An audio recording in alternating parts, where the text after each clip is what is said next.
Olá, meus irmãos, muito bom reencontrá-los, mesmo que virtualmente, mas com o mesmo espírito, adorando ao Senhor e buscando aprender mais da palavra dele. E nós queremos, neste momento, dar continuidade no estudo da palavra do Senhor, que se encontra lá no Evangelho de Lucas. Eu gostaria de compartilhar com você aqui também alguns slides do que nós vamos ver para te ajudar no entendimento e na aplicação da palavra do Senhor, ok? Então, temos vivido dias difíceis, nosso meio não está fácil, temos enfrentado um inimigo invisível e que se espalhou de forma muito rápida, o contágio, e afetou o mundo todo, chegou até nós e infelizmente tem gerado algumas mortes. Pessoas têm partido devido a esse vírus. E hoje, nesse momento, eu gostaria de refletir com os irmãos sobre uma parábola que Jesus nos contou e fala sobre a menor semente que havia na época de Jesus. E nós veremos alguns aspectos que estão relacionados ao vírus e algo que é totalmente diferente ao vírus. Então, relembrando aquilo que nós já vimos, nós já refletimos no Evangelho de Lucas acerca da mensagem que o autor quis transmitir aos leitores originais e a mim e a você, que essa mensagem soberana do reino, ela é estendida a todas as nações, em virtude da rejeição de Israel para com Jesus, o Messias, o profeta, o enviado de Deus, o Filho do Homem que veio para oferecer um sacrifício de resgate aos pecadores. Na primeira mensagem, nós vimos sobre essa introdução, acerca dessa convicção que nós podemos ter da palavra do Senhor, da mensagem do Senhor. Vimos também acerca da preparação desse reino, dessa mensagem, da vinda desse Messias, que é Jesus Cristo. Vimos a sua proclamação. Hoje nós veremos acerca dessa proposta do reino de Deus. Como que o reino de Deus é, o que ele faz ao estar em nosso meio. E no nosso último encontro nós veremos acerca desta propagação, né? O evangelho chegando a todas as pessoas. E Lucas deixa isso muito claro no seu evangelho, no capítulo 2, conforme nós já vimos, versículo 10, diz: boa nova de grande alegria que será para todo o povo.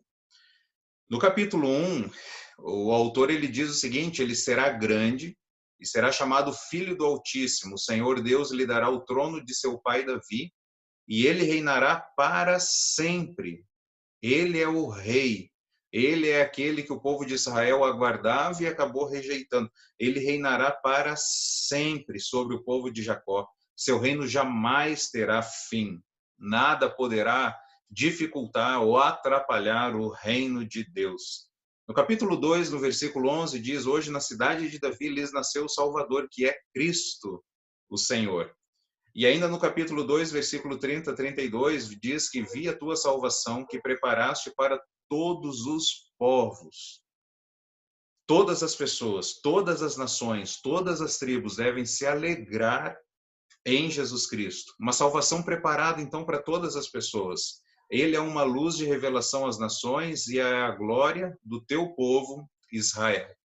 O evangelho então que saiu de Jerusalém, chegou ao coração do Império Romano e chegou até mim, chegou até você, chegou até as nossas famílias, e ele vai continuar então se espalhando. Como que é a parábola que Jesus nos conta?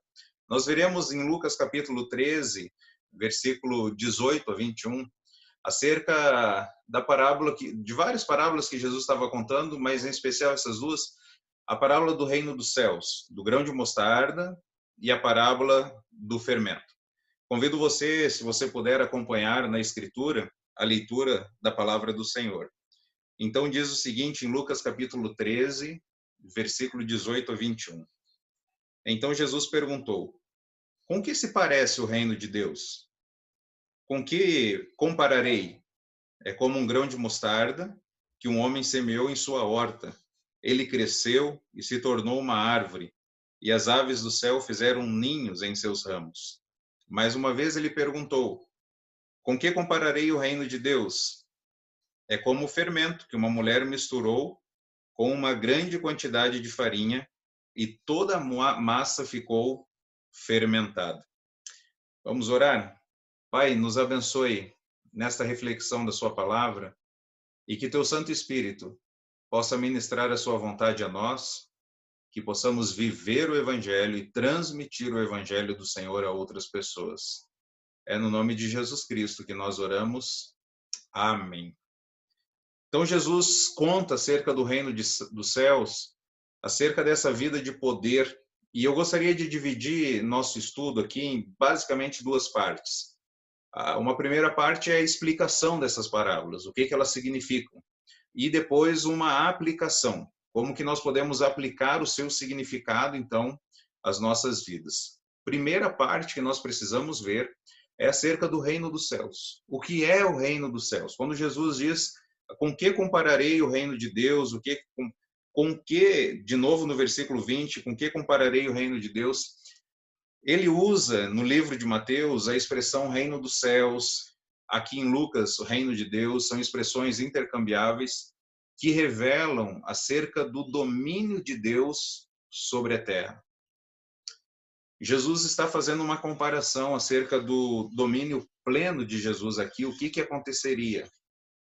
E o povo de Judá, os judeus, esperavam um reino messiânico, um reino davídico, que fosse estabelecido na terra através de um grande líder, um líder militar que expulsaria os romanos e que definitivamente, através da força, a sua vontade iria prevalecer. Uma intervenção decisiva de Deus, livrando o seu povo judeu do poder dos seus inimigos. O reino que João anunciou como próximo. E quando Jesus chegou, anunciou que a exigência para entrar no reino de Deus era que o povo se arrependesse, para que assim o reino fosse estabelecido. E isso se tornou uma pedra de tropeço para eles. Por que nós precisamos nos arrepender? Um entendimento muito parecido dos nossos dias, onde as pessoas olham para si como inculpáveis, sem erros, sem falhas. Talvez com alguns desvios, mas sem falhas, sem uma ofensa a Deus. O povo judeu falou por que nós precisamos então nos arrepender para entrar no reino de Deus, e isso foi uma pedra de tropeço para eles. Veja bem, a rejeição de Cristo pelo povo, pelo seu povo, adiou o estabelecimento até a segunda vinda. O povo não aceitou a mensagem do reino de Deus. Eles rejeitaram. Eles vão crucificar Jesus. Então, esse reino que teve início com Jesus, ele ainda será estabelecido futuramente nessa terra. E Jesus ensinou para os seus discípulos como que é o reino de Deus e qual que é a ética que os seus súditos devem ter. Então, o reino de Deus, quando nós lemos acerca do reino de Deus, precisamos entender que é o domínio que Deus exerce na terra. Quando nós lemos acerca do grão de mostarda, Jesus comparando o reino de Deus com o grão de mostarda, no Evangelho de Mateus, o grão de mostarda é apontado ali como a menor de todas as sementes. É importante nós destacarmos que ela não é a menor de todas as sementes conhecidas hoje, mas ela era a menor das sementes conhecida pelos agricultores e jardineiros na Palestina. O crescimento dessa semente do grão de mostarda era muito rápido, era questão de uma estação. A semente de mostarda lá na Palestina, ela crescia e se transformava numa pequena árvore. Alguns estudiosos apontam que, apesar de ser uma das menores sementes, ela se tornava na maior das hortaliças, podendo chegar numa árvore de 3 a 4 metros de altura. Então, uma pequena semente que crescia rápido, ao ponto de se transformar até numa árvore. Árvores, quando Jesus cita aqui, né, como um grão de mostarda que um homem semeou em sua horta, ela cresceu e se tornou em uma árvore. Nas Escrituras, árvores geralmente são comparadas às nações. Se você quiser ver alguns textos, Ezequiel 17, capítulo 31 também, Daniel capítulo 4, nós vemos essa indicação de árvores simbolizando nações, ok? E aí ele fala que esse reino, como um grão de mostarda, que se torna numa árvore, e as aves do céu vêm fazer ninhos em seus ramos.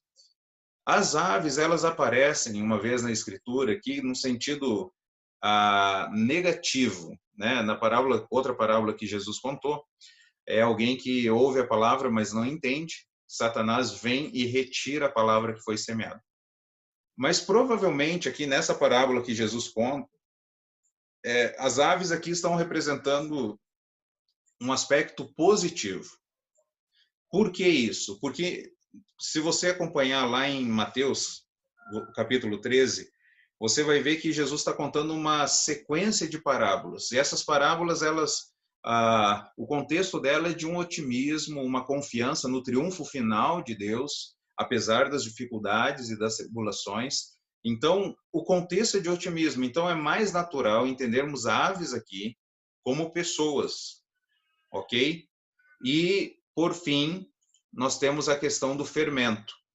No versículo 20, Jesus comparando o reino de Deus, é como o fermento que uma mulher misturou numa grande quantidade de farinha e toda a massa ficou fermentada. A ideia aqui é que o reino de Deus vai se espalhar rapidamente. Então, um grão de mostarda pequeno cresce rapidamente ao ponto de se transformar numa árvore, que na Bíblia são nações, ao ponto dessa árvore receber aves. E aqui nessa parábola é mais natural nós entendermos à luz do contexto das parábolas que Jesus estava contando, devido ao aspecto de triunfo, o aspecto otimista das parábolas, que essas aves que vêm para a árvore são pessoas, ok?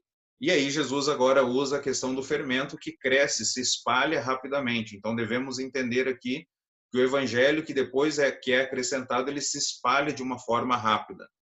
Então, gostaria de ver agora 3 lições que nós podemos, algumas lições, na verdade, que nós podemos aprender dessas 2 parábolas que Jesus contou. A primeira lição que nós aprendemos é que os inícios são pequenos. Podemos até dizer que os inícios, eles são insignificantes. Por pouco, eles não são menosprezados. Jesus, veja só, Jesus nasceu numa manjedoura, ele cresceu como um carpinteiro. Jesus era de uma família pobre, uma cidade pobre. Jesus era de Nazaré. Tanto é que quando Filipe encontrou Natanael e disse que havia encontrado sobre quem Moisés havia escrito, a respeito de quem os profetas também escreveram, Jesus de Nazaré, filho de José, Natanael perguntou: Nazaré? Pode alguma coisa boa vir de lá? Jesus não tinha onde reclinar a cabeça. Jesus escolheu 12 homens de pouca expressão. Alguns eram iletrados, pessoas simples, pessoas da classe operária. Jesus, ele foi rejeitado, ele foi desprezado, ele foi crucificado entre 2 criminosos. As multidões abandonaram Jesus. E o pior, os seus amigos, os discípulos, aqueles que viveram junto com ele, também o abandonaram. A mensagem que Jesus carregava era um escândalo para os judeus e uma loucura para os gentios. A mensagem da cruz, ela escandaliza. A mensagem da cruz não faz sentido para algumas pessoas. O que nós aprendemos com essas parábolas? A primeira lição é que os inícios, eles são pequenos. Eles são insignificantes, às vezes são até menosprezados. A segunda lição que nós aprendemos nessa parábola é que o reino crescerá em proporções inimagináveis, como um rio, que começa com uma pequena nascente e se estende por grandes quilômetros. O reino de Deus crescerá e abrigará pessoas de todas as nações. Veja como que o evangelho está hoje. Começou pequeno, começou desprezado, rejeitado, sufocado. Veja como o evangelho está hoje, espalhado por todo o mundo. Nos países de governos fechados ou abertos, o evangelho está lá. Países ricos ou pobres, nos países grandes, nos países pequenos, nos países liberais ou não, comunistas ou não, democráticos ou não. O evangelho está nas cidades, o evangelho está nos campos, o evangelho está nas metrópoles, o evangelho está nas aldeias, o evangelho está nas casas, o evangelho está nos hotéis, o evangelho está nas montanhas, o evangelho está nas praias. O evangelho está espalhado pelo mundo todo. Começou pequeno, mas se espalhou, ele cresceu em proporções inimagináveis. E chegará um dia, queridos irmãos, chegará um dia que a grandeza e o poder de Jesus serão vistos no mundo inteiro. Todos os reis de todos os reinos se dobrarão diante do verdadeiro Rei Jesus Cristo. O evangelho começou pequeno, insignificante, cresceu rapidamente, em proporções inimagináveis. E a terceira lição que nós aprendemos é que o reino se espalhará e abrigará pessoas de todas as nações. Jesus Cristo veio oferecer um sacrifício por todos. Jesus é a propiciação por todo aquele que nele crer. Jesus, então, entrega a sua vida para que qualquer pessoa que venha crer nele venha obter a salvação e a transformação de vida. Eis a nossa missão, eis a sua missão, eis a minha missão. Fazer discípulos de todas as nações. Imagine para os discípulos o quão animador foi para eles ouvirem essa parábola. Imaginem para eles situações em que eles ficaram desesperados diante da missão recebida por Deus. Deus, é muita coisa, Senhor. Tem muita coisa para fazer, é muito difícil, nós somos poucos. Nossos recursos são limitados. Nós não somos pessoas reconhecidas pela sociedade. O mundo é tão imenso, nós não temos condições disso. Imagine, queridos irmãos, como foi animador para os discípulos ouvirem a parábola do grão de mostarda e do fermento, que começa pequeno, cresce rapidamente, abriga pessoas e se espalha de forma rápida. No comentário de Hernandes Dias Lopes, acerca do Evangelho de Marcos, nós podemos ler o seguinte: a igreja começou pequena, mas cresceu de forma extraordinária. Os corações duros eram quebrados, os doutores e analfabetos rendiam-se diante do poder da palavra. A igreja expandiu por toda a Ásia, África e Europa. O Império Romano, com sua força, não pôde deter o crescimento da igreja. As fogueiras não puderam destruir o entusiasmo dos cristãos. As prisões não intimidaram os discípulos de Cristo, que por todas as partes preferiam morrer do que blasfemar. Os cristãos preferiam um martírio do que apostasia. A igreja continuava crescendo em todo o mundo. De todos os continentes, aqueles que confessam o nome do Senhor Jesus Cristo vão se juntando a esta grande família, a esse imenso rebanho, a esse incontável exército de santos. O Evangelho do Senhor, alcançando cada vez um número maior de pessoas. Qual que é o ensino que as duas parábolas dão para nós e nos encorajam? O ensino dessas parábolas é que, apesar do reino dos céus, do reino de Deus, ter um início pequeno, insignificante, ele crescerá, se espalhará rapidamente e abrigará pessoas de todas as nações. Início pequeno, mas que rapidamente ele cresceu, se espalhou e está abrigando um número cada vez maior de pessoas de todas as nações. Levemos esse evangelho a todas as pessoas, que as perseguições, os sofrimentos, as dores, as limitações não venham a tirar de nós o entusiasmo de viver para Jesus e, se necessário for, morrer por ele. Porque esse evangelho é poderoso, porque o nosso Deus é poderoso. E nos deu esse privilégio, então, de fazermos parte de um início, de um começo pequeno, insignificante, mas que vai ter um desfecho surpreendente. Vai ser lindo quando nós estivermos diante de Jesus, com seu povo redimido, resgatado, louvando a Jesus para todo sempre. O reino de Deus, então, ele é invisível, mas ao mesmo tempo que nós não podemos ver, ele se espalha de forma muito rápida. E aonde esse evangelho vai chegando, ele vai transformando pessoas. Os casamentos vão sendo transformados, o emprego vai sendo transformado, a maneira de lidar, a ética das pessoas vão sendo transformadas, porque esse evangelho é poderoso. E diferente do coronavírus, que é invisível, que se espalha rápido e que transforma onde chega e gera morte, o evangelho não, o evangelho é onde chega. Ele gera vida. Vida com Deus, vida com propósito, vida com significado, vida com esperança, vida de paz. Porque o reino de Deus chegou até nós por meio de Jesus Cristo. Jesus fez por nós o que nós não podíamos fazer e nunca poderíamos fazer por ele. Ele veio, nos ensinou como que nós devemos viver, deixou uma mensagem para nós, deixou uma missão para nós. E assim, por meio de quem Cristo é, da sua pessoa, daquilo que ele fez, da sua obra, e acerca do seu ensino, da sua palavra que está entre nós, façamos então discípulos de todas as nações, para a glória e o louvor do nosso Deus. Vamos orar? Pai, nós queremos agradecer ao Senhor, porque o Senhor tomou o nosso lugar na cruz, e o Senhor veio até esse mundo, o Criador do universo, veio até esse mundo e foi rejeitado, humilhado, nasceu numa manjedoura. Seus amigos o traíram, recebeu uma coroa de espinhos, foi crucificado entre malfeitores, mas ressuscitou, venceu a morte, está vivo e voltará para nos buscar. Ajuda-nos, Senhor, a cumprirmos a missão que o Senhor nos deixou, com a esperança de que um dia o encontraremos.